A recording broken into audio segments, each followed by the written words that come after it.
Presidenti Osmani mandaton Glau Konjufsën për formimin e qeverisë së re. Vendosje propozon Konjufsën mandatar për formimin e qeverisë, opozita quan këtë veprim manovër politike. Kosova me ngjecje e progres të kufizuar sipas raportit të fundit të Komisionit Evropian. Përgatitjet për nisjen e festivalit këngës në RTK drejt fazës finale, interesim i madh për këtë ngjarje të rëndësishme kulturore.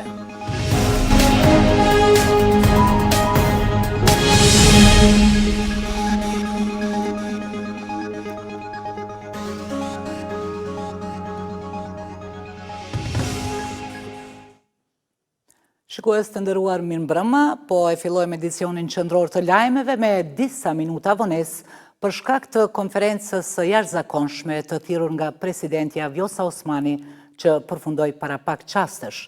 Osmani ka bërë të ditur se ka mandatuar Konjufsën për krijimin e qeverisë së re. Paraprakisht Osmani kishte takuar liderët e subjekteve parlamentare në përpjekje për gjetur një konsensus mes tyre për formimin e qeverisë. Në presidencë kemi gazetaren Arlinda Sejda, e cila do të na sjellë më shumë detaje rreth konferencës së thirrënore të mbrëmjes nga presidentja Osmani. Arlinda, linja për ty. Përshëndetje Valbon për ju dhe shikuesit, ashtu siç e thatë, sapo përfundoi konferenca e thirrur nga presidentja Vjosa Osmani, ku njoftoi se ka mandatuar Glauk Konjufsën për postin e kryeministrit. Presidentja Osmani e bëri të qartë dhe të ditur se kështu e obligon kushtetuta, pasi që mandatari i parë ka dështuar për këtë çështje dhe Osmani e ka mandatuar. Mandatarin e dytë e që sërish është nga lëvizja vetëvendosje, pasi që partitë tjera nuk kanë pasur propozime. Sigurisht që presidentja Osmani theksoi se është në të mirën e vendit që mos të ngecë ky proces as në aspektin financiar, sa i përket buxhetit dhe as politikisht dhe pa qeveri për një kohë të gjatë. Presidentja gjithashtu bëri të ditur që është një afati i përcaktuar kohor prej 15 ditësh, ku pastaj do të shohim se mandatari i dytë si do të veprohet në kuvend, sigurisht a do t'i ketë votat për të marrë këtë post apo jo, derisa theksoj se kjo çështje nuk i përket presidentës, por që ajo ka kryer obligimin e saj kushtetues. Valbona, ishin disa nga deklarimet e presidentës Osmani në këtë konferencë. Ajo bëri të ditur që shpreson që do të ketë një vullnet sa i përket edhe partive tjera, e që deri tash nuk e kemi parë, sepse ka pasur edhe deklarime gjatë ditës të liderëve të partive politike sa i përket kësaj çështje, por që do të mbetet të shihet kur të thirret seanca në kuvendin e Kosovës. Presidentja Osmani ka marrë edhe disa shembuj se si është vepruar në të kaluarën nga deputet të ndryshëm në një votim të tillë, por që do të presim seancën sa i përket çështjes së votimit të mandatarit të dytë për kryeministër. Ishte drejt për drejt nga presidenca, gazetarja Arlinda Sejda. Do të shohim nëse është e gatshme nga regjia, unë më njoftoj nëse kemi një deklarat të presidentës në këto momente? Sot me që kam pasur me partit e tjera të mëdha, më është bërë qartë se ato nuk do të sjellin emër tjetër për mandatar. Neni 95, paragrafi 4 i Kushtetutës së Republikës së Kosovës përcakton qartë se brenda 10 ditësh Presidentja e Republikës emëron kandidatin tjetër sipas të njëjtës procedurë. Pra Kushtetuta nuk thot Presidentja mund të emëroj, por thot emëron kandidatin tjetër në rast se dështon i pari. Kushtetuta nuk i lë hapësirë dhe as diskrecion kreut të shtetit për mos emërim të kandidatit të dytë, atëherë kur ka një propozim të tillë. Përkundrazi, gjuha e përdorur në kushtetutë është obligative, pra e detyron presidentën e vendit që ta emëroj kandidatin e dytë. Një gjë e tillë është konfirmuar edhe nga praktika e gjykatës kushtetuese të Republikës së Kosovës, e cila në aktgjykimin e rastin KO 103/14 rithekson se, po citoj, neni 95, paragrafi 4 i Kushtetutës, kërkon që të ketë kandidat tjetër për kryeministër. Kërkon që të ketë kandidat tjetër për kryeministër. Por e lë të hapur çështjen se cilës parti ose koalicion do t'i jepet mandati për të propozuar kandidatin për kryeministër. Pra, diskrecioni i kreut të shtetit vjen në shprehje vetëm në rast se ka më shumë se një propozim. Në rast se më shumë se një parti kërkojnë që ta kenë mandatarin. Në rastin konkret, nuk kemi propozim tjetër nga një subjekt apo koalicion, përveç propozimit që ka ardhur nga partia e parë për të mandatuar zotin Glauk Konjufca. Rrjedhimisht sot, në përputhje me Kushtetutën, në përputhje me 3 aktgjykime të gjykatës kushtetuese, kam mandatuar zotin Glauk Konjufca kandidat tjetër për kryeministër, ashtu siç qartë e kërkon dhe përcakton edhe nenin 95.4, por edhe vetë praktika e gjykatës kushtetuese. Ishte kryetari i Lëvizjeve Vendosje, Albin Kurti, i cili gjatë ditës propozoi Konjufcën si mandatar për formimin e qeverisë. Këtë vendim Kurti mori në mbledhjen e Këshillit të Përgjithshëm të Vetëvendosjes. Ndërkohë i propozuari si mandatar për kryeministër kërkoi vot nga opozita. Një ditë para përmbylljes së afatit kushtetues për të propozuar edhe një emër për mandatar të ri te presidentja, kryetari i Lëvizjes Vetëvendosje Albin Kurti zhvilloi një takim të paparalajmëruar me të parën e shtetit Vjosa Osmani. Pas takimit, Kurti mblodhi Këshillin e Përgjithshëm të partisë, ku vendos që Glauk Konjufca të propozohet mandatar për formimin e qeverisë. Unë do të propozoj sekretar i Lëvizjes Vetëvendosje që jam, që mandatin e dytë për krijimin e qeverisë t'ja japim nën kryetarit, aktivistit, shokut e mikut ton të afërt e fort besueshëm Glauk Konjufca. Këtë propozim e bëj për shkak të vlerësimit e besimit të madh që kam dhe që kemi të gjithë ne bashkë të Glauku, por edhe për shkak që të mos bëhen 2 herë zgjedhje, edhe në dhjetor edhe në prill. Ndërkohë Kurti ka njoftuar se në qeverinë Kurti 3 emri i tij do të propozohet për ministër të punëve të jashtme. Pas mbledhjes së Këshillit të Vetëvendosjes, antari i kryesisë Dimal Basha kërkoi që emri i Konjufcës të marrë mbështetje në kuvend nga të gjitha partitë. Ne e kemi siguruar mandatorin, kjo ka rëndësi, një njeri me shumë vlera siç është zoti Glauk Konjufca, dhe arsyet siç edhe i përmendi janë pra të dy fishta. Të ikim zgjedhjeve për shkak se ky popull nuk e ka luksin me shku zgjedhje 2 herë. Dhe dyta, kemi buxhetin e shtetit, kemi buxhetin e 3 komunave, dhe gjithashtu e kemi mbi 700 punonjës të RTK-s që i presin pagat e tyre, dhe për këtë na duhet një kuvend dhe një qeveri funksionale për me vazhdu sa më shpejt. Besim për konsensus ndërmjet gjitha partive politike shprehu mandatari për kryeministër Glauk Konjufca. Nëse kjo nuk shmonget, atëherë Kosova mund t'i ketë 5 parë zgjedhje brenda një viti. Me të vërtetë është shumë e lodhshme për qytetarët e Republikës Kosovës, se të mos unë nuk e përmenda as koston. Edhe kostoja është dikun rreth 40 milion euro që i kushton prej xhepave t'ju i keni me pagu. Kështu që për mi shmon këtu, kështu e definova pse është në interes publik të shtetit Kosovës, sepse ta keni parasysh që kur të arrim të momenti presidentit nuk është e sigurt që një parlament i ardhshëm mundet me sukses me zgjidhje çështjen e presidentit, prap mund të kemi zgjedhje. Kryetari i Vetëvendosjes në seancën e fundit të kuvendit kishte propozuar përbërjen e kabinetit të qeverisë Kurti 3, por që nuk mori votat e mjaftueshme të deputetëve për të qeverisur me vendin në 4 vitet e ardhshme. Pas nominimit të Glauk Konjufcës, mandatar i dytë i Lëvizjes Vetëvendosje për formimin e qeverisë, kanë reaguar partitë politike të përfaqësuara në kuvend. Ato e kanë quajtur këtë veprim si manovër politike të vetëvendosjes, derisa kanë bërë thirrje për zgjedhje të reja, duke vlerësuar si zgjidhje e vetme demokratike për rikthimin e stabilitetit politik.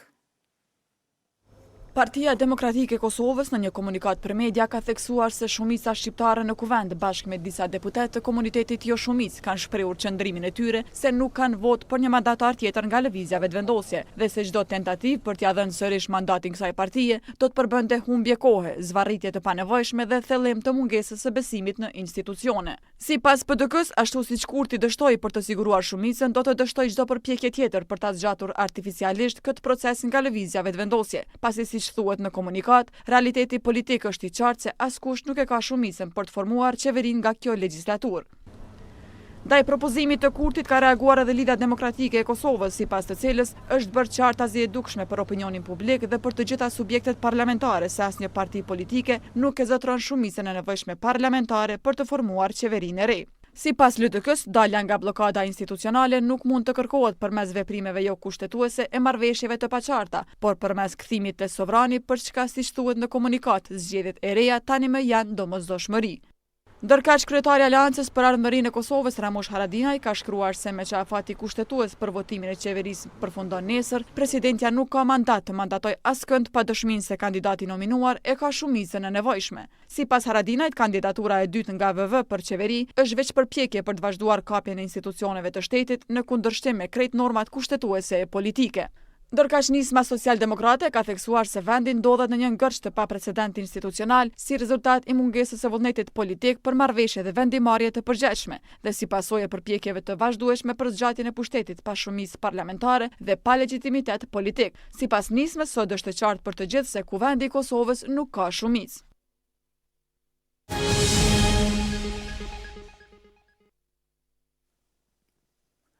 Komisioni Evropian ka miratuar pakun e zgjerimit dhe raportin për Kosovën, ku është theksuar se Kosova ka shënuar për parim të kufizuar, madje dhe ngecje për shkak të ngërçit politik. Mungesë progresi është shënuar në lirinë e shprehjes. Përmendet edhe situata më RTK-n, mungesa e zgjidhjes financiare të saj dhe potencohet se që nga viti 2024 institucioni nuk ka drejtore as bord funksional, që sipas raportit rezulton me jo funksionalitet dhe pa aftësi që transmetuesi publik ta përmbush rolin e tij në mënyrë efektive. Përçarja e skenës politike dhe ngërçi institucional janë përshkruar si arsyet kryesore pse raporti vjetor i progresit për Kosovën konstaton kryesisht përparim të kufizuar dhe stagnim. Sipas dokumentit, ngërçi politik ka dëmtuar funksionimin e institucioneve dhe rrezikon të minoj besimin e publikut në proceset demokratike.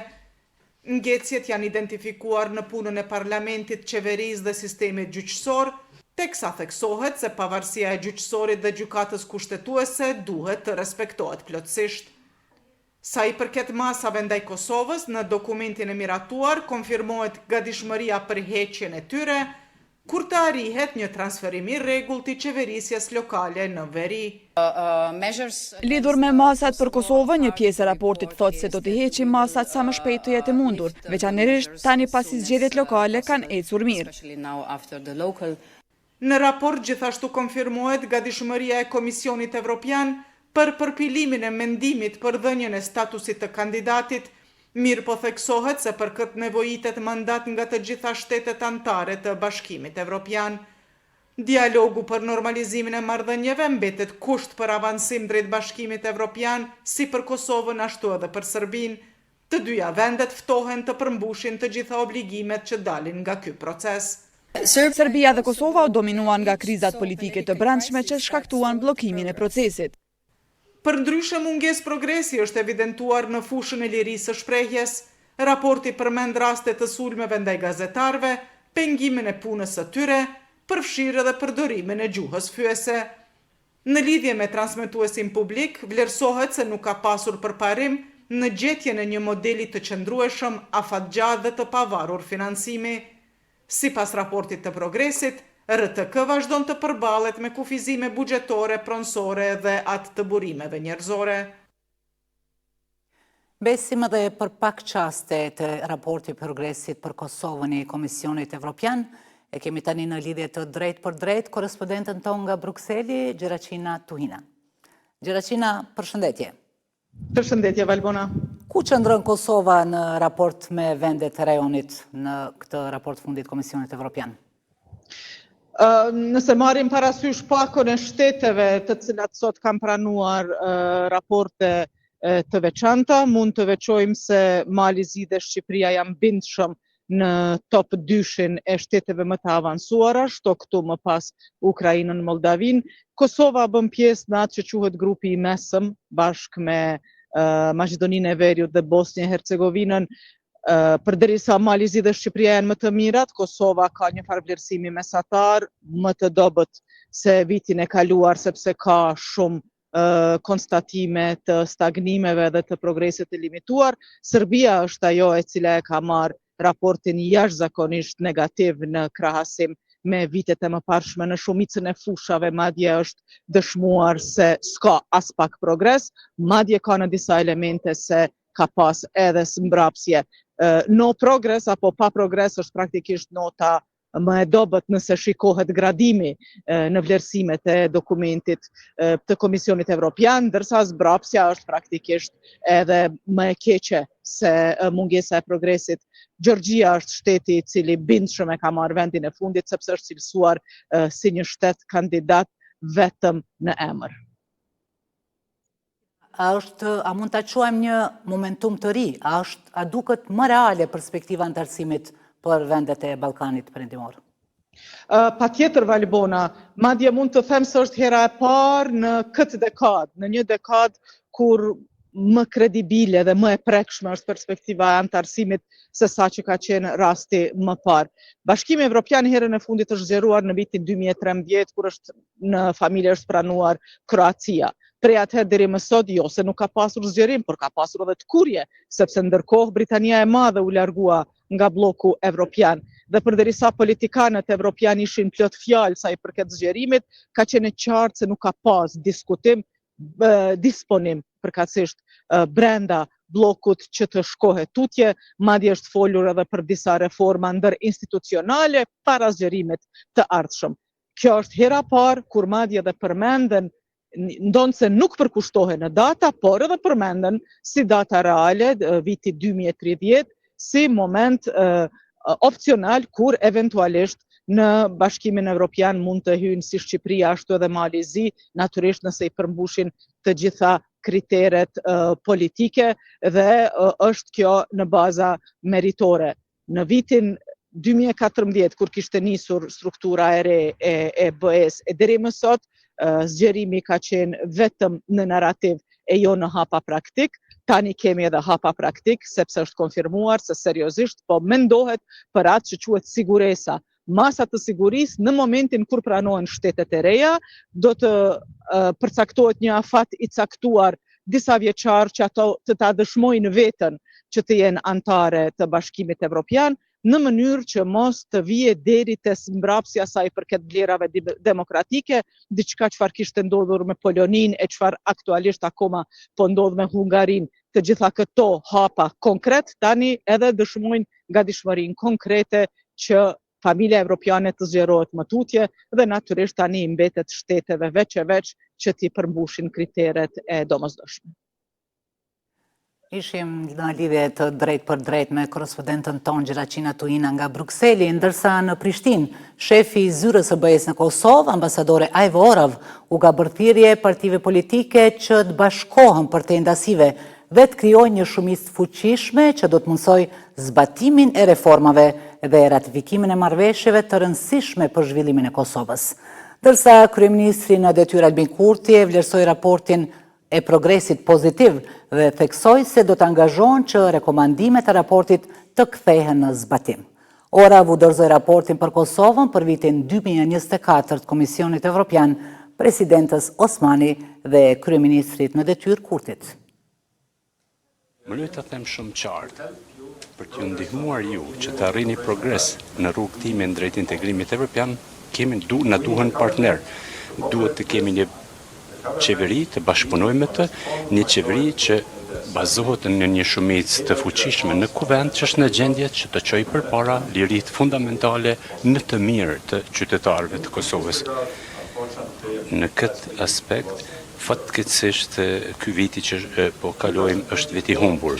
Viti 2024 ju ishit pararëndës në agjendën e reformës afër pranimit të disbursimeve të para në kuadër të planit për rritjen ekonomike. Ju ishit duke ecur përpara me legjislacionin për SEPA-n që t'jeni pjesë e zonës së vetme unike të pagesave evropiane. Ishit duke punuar që të arrini progrese edhe në fusha tjera kyçe, reformën e gjyqësorit, luftën kundër korrupsionit dhe krimit të organizuar. Dhe ja ku jemi sot. Çfarë dua të them është se elita politike në Kosovë duhet të bëhet bashkë përtej ndarjeve politike dhe etnike dhe të formoj një shumicë të fuqishme e cila do të siguroj ratifikimin e planit për rritje, marrëveshjet dhe të përmbush obligimet sipas dialogut të Beograd-Prishtinë. Pa këtë do ketë edhe shumë mundësi të tjera të humbura. Integrimin Bashkimin Evropian mbetet prioritet edhe vleror edhe strategjik i Republikës së Kosovës. Raporti si vjet është pozitiv pothuajse në të gjitha fushat dhe ofron rekomandime të qarta aty ku ka ngecje. Ai pasqyron punën e qeverisë dhe progresin tonë të përbashkët shoqëror. Në këtë vit, sikurse gjatë gjithë mandatit, nuk ka pasur kthim prapa në asnjë fushë. Ka progres në 35 fusha dhe ngecje në vetëm 3 fusha. Progresi varion nga i kufizuar në të përparuar. Orientimi ynë është i qartë, antarësimi i plot në Bashkimin Evropian, raporti konfirmon përkushtimin ton dhe mbështetjen e gjerë publike për procesin e integrimit. Raporti vlerëson parafrimin ton me politikën e përbashkët të jashtme dhe të sigurisë të Bashkimit Evropian, përfshirë sanksionet ndaj Rusisë dhe Bielorusisë, si dhe dënimin e agresionit rus ndaj Ukrainës. Njëkohësisht, raporti vlerëson me progres sektor kyç, ku politikat e qeverisë son janë kritikuar pa bazë solide në opinionin vendor.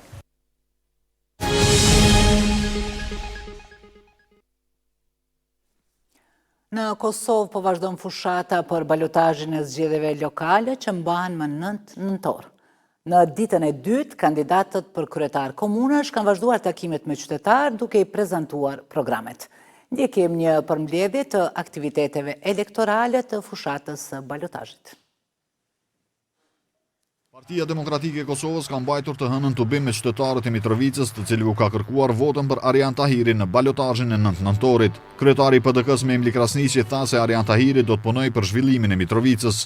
Arjani, për ata që se ka njoft, vërtet ka qenë në shabevasi, po i për neve që kemi njoft që nga fillimi rrugtimi ti, ka qenë pikrisht ai Arjani që kemi pritur, që do të jetë ylli i këtyre zgjedhjeve jo vetëm Mitrovicë, po nivel të Kosovës. Dhe përveç që na ka nderu të gjithë neve si parti, Mitrovicën si qytetin e tij dhe të gjithë neve këtu, ai vërtet i ka tregu Kosovës se Partinë Demokratike të Kosovës është edhe gjenerata e ardhshme i leadershipit vendit tonë. Ndërsa Arjan Tahiri tha se përkraja që ka marrë nga qytetarët është e madhe, teksa premtoi realizimin e projekteve zhvillimore për Mitrovicasit. Gjitha logjet, gjithë qyteti, gjithandej familjet janë duke mbështetur kauzën tonë të përbashkët. I gjithë spektri politik në qytetin e Mitrovicës, si asnjëherë më parë, na është bashku. Na është bashku në vlerat që i ka Partia Demokratike dhe i ka leadershipi jonë në qytetin e Mitrovicës. Pra jemi bashkë, sepse jemi bashkë në qytetin dhe për secilin qytetar të Mitrovicës që me datën 9 nëntor të fiton qyteti dhe të fitojnë qytetarët e Mitrovicës. Sipas PDK-s, fitoria e Arjan Tahirit do të jetë fitore për të gjithë.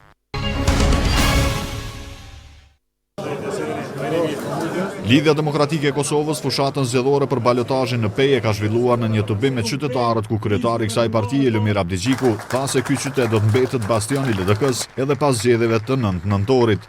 Dhe jam I bindur se të gjithë kundërshtarët tonë, ata që janë bën bashkë kundër gazit, ata që e sulmuan me çdo mjet, do të marrin përgjigjen meritore nga Lidhja Demokratike e Kosovës këtë diel në ora 7 të mbrëmjes, kur do të bëjmë festën e madhe në Pej, lunin e Turkazhinit.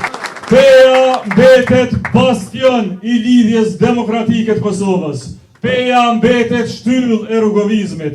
Peja mbetet shej e fitores sonë të madhe që po na vjen në 9 nëntor, bashkë me Istogun e Lipjanin dhe në 9 komuna tjera gjithandej Kosovës, nga Prishtina deri në Pej, krejt Kosova LDK. Kandidati për kryetar të kësaj komune nga LDK, Gazmend Muhaxheri, u shpreh bindur në fitoren e 9 nëntorit. E falenderojmë që sot me ne është sekretari I Degës, kampioni I këtyre zgjedhjeve Imre Ahmeti. Na si Peje përgëzojmë për fitoren e madhe edhe për kurajën që kep gjitha degëve për me vazhdu betejën që me 9 nëntor Lidhja Demokratike me pas sa më shumë komuna.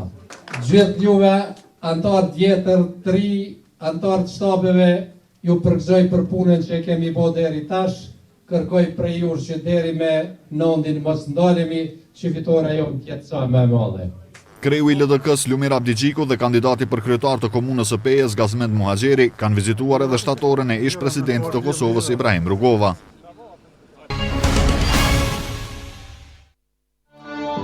Aleanca për Ardhmërinë e Kosovës ka mbajtur tubim elektoral me banorët e fshatit Damian të Gjakovës. Kryetari I AK-s Ramush Haradinaj derisa kërkoi votën për kandidatin për kryetar Ardian Gjini, tha se ai është besnik ndaj qytetarëve dhe premtimeve. Ajo që më ka bërë përshtypje është besnikëria juaj ndaj juve të gjithë, dhe atë besoni jo me 2 kute që thojmë nashë, me 2 standarde. Se kam pa kur Ardian Gjinin me I pas 2 standarde për diken. Ardian Gjini I ka respektue qytetarët e Gjakovës njësoj. Edhe këtu në hash, po kudo, edhe në qytet e kudo tjetër. Dhe po ashtu e kam pa që kujdesi I tij për temat, për punë, nuk është sipërfaqësor, nuk është zgjedhor ose vetë sa me bo politik me ju, ndoshta në raste të caktuara është shumë direkt dhe mundet që njerëz mendojnë se nuk qenë ka politikan I mirë, për shkak se I thot ato që I beson e që I mendon. Ndërsa kandidati I AK-s për kryetar të komunës së Gjakovës ftoi banorët e Damianit që të mobilizohen për fitoren e AK-s në Gjakovë. Jemi bo bashk, duhet me I përshëndet sonte, na po kemi marrëveshje parimore me Partinë Demokratike të Kosovës dhe me Lidhjen Demokratike të Kosovës. I përshëndetje për ta. E po ashtu, duke pas parasysh që dallimi është jashtëzakonisht I madh mes vendit parë dhe vendit dytë në zgjedhjen e parë, nuk kemi dro që kemi me kalu. Amo, është tepër me rëndësi që me datën 9 nëntor do të thotë këtë diel që vjen me dalë gjithë me votu. Me dalë gjithë me votu për shkak se I kemi disa motive jo vetjake. Kemi motive parimore. Aleanca për Ardhmërinë e Kosovës fushatën elektorale e vazhdoi edhe në fshatin Rogov të Gjakovës. Kryetari I AK-s Ramush Haradinaj ftoi banorët e Rogovës që ta votojnë Ardian Gjinin. E Gjini premtoi se me qeverisin e tij Rogova do të ketë kujdes të posaçëm.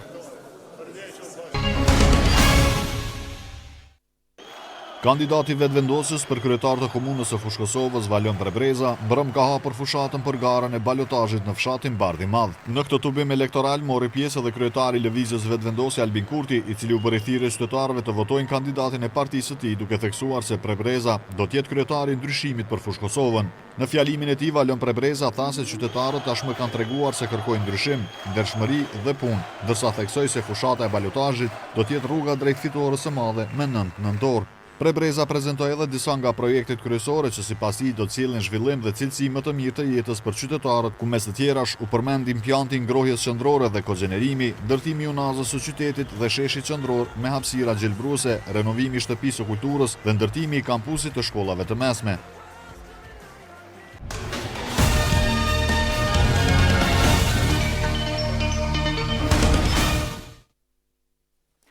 Ndrojmë temë, flasim tani për një zhvillim që ndodhi në fundjavë në zonën e Leposaviqit, ku sipas policisë një shtetas I Kosovës I nacionalitetit serb dyshohet se është plagosur dhe rrëmbyer brenda territorit Kosovës nga Gjandarmeria serbe. Për këtë veprim ka reaguar presidentja Vjosa Osmani, e cila dënoi rastin duke cilësuar këtë akt si një shfaqje të qasjes hegemoniste të Serbisë. Edhe ekspertët e sigurisë thonë se ky veprim i Serbisë është shkelje e sovranitetit të Republikës së Kosovës. 2 ditë më parë, një shtetas i Kosovës i nacionalitetit serb dyshohet se është plagosur dhe rrëmbyer brenda territorit të Kosovës nga Gjandarmëria serbe. I njëjti është dërguar me autoambulancë në drejtim të qytetit të Nishit në Serbi. Ky rast ka ngjallur reagime nga drejtues të shtetit të Kosovës. Presidentja Vjosa Osmani këtë akt e ka quajtur dëshmi të qasjes hegemoniste të Serbisë. Edhe ministri në detyri punëve të brendshme, Xhelal Sveçla, ka thënë se Serbia po vazhdon veprimet destabilizuese ndaj Kosovës, duke cënuar integritetin territorial. Ekspertët e sigurisë shohin me shqetësim rastin e arrestimit dhe rrëmbimit të një qytetari serb në veri të vendit nga Gjandarmeria e Serbisë. Njohës i fushës së sigurisë, Arben Dashevci, thotë se kjo është vazhdimsi e luftës hibride të Serbisë kundër Kosovës dhe qytetarëve të saj. Ata gjithmonë shkojnë me moton, kush nuk është, me atë establishment është edhe armik e tyre. Pra kjo është ajo lufta e egër hibride që zhvillon Serbia gjithandej në Ballkan, ose ku ka qasje, dhe posaçërisht në Republikën e Kosovës, në këtë rast me qytetarët e komunitetit serb atje. Edhe Avni Islami thot se veprimet e tilla të Serbisë paraqesin shkelje serioze të sovranitetit të Republikës së Kosovës.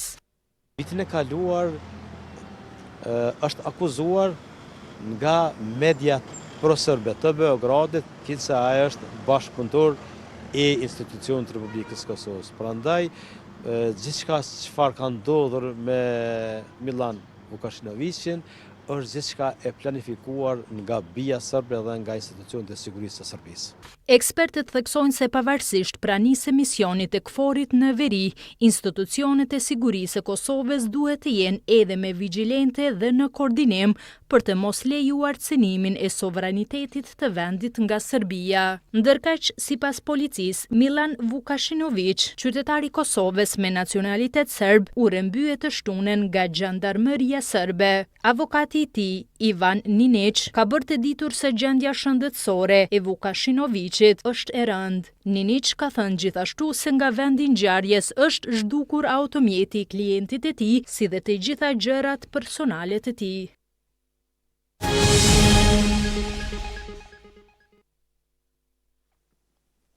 Kanë mbetur edhe 2 ditë deri në nisjen e edicionit të 3 të festivalit të këngës në RTK.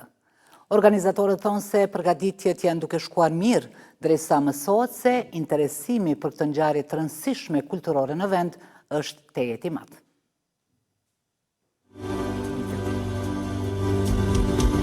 Me data 6, 7 dhe 8 nëntor në Pallatin e Rinisë do të mbahet edicioni 3 i festivalit të këngës në RTK. Përgatitjet për nisjen e festivalit tashmë janë në fazën finale.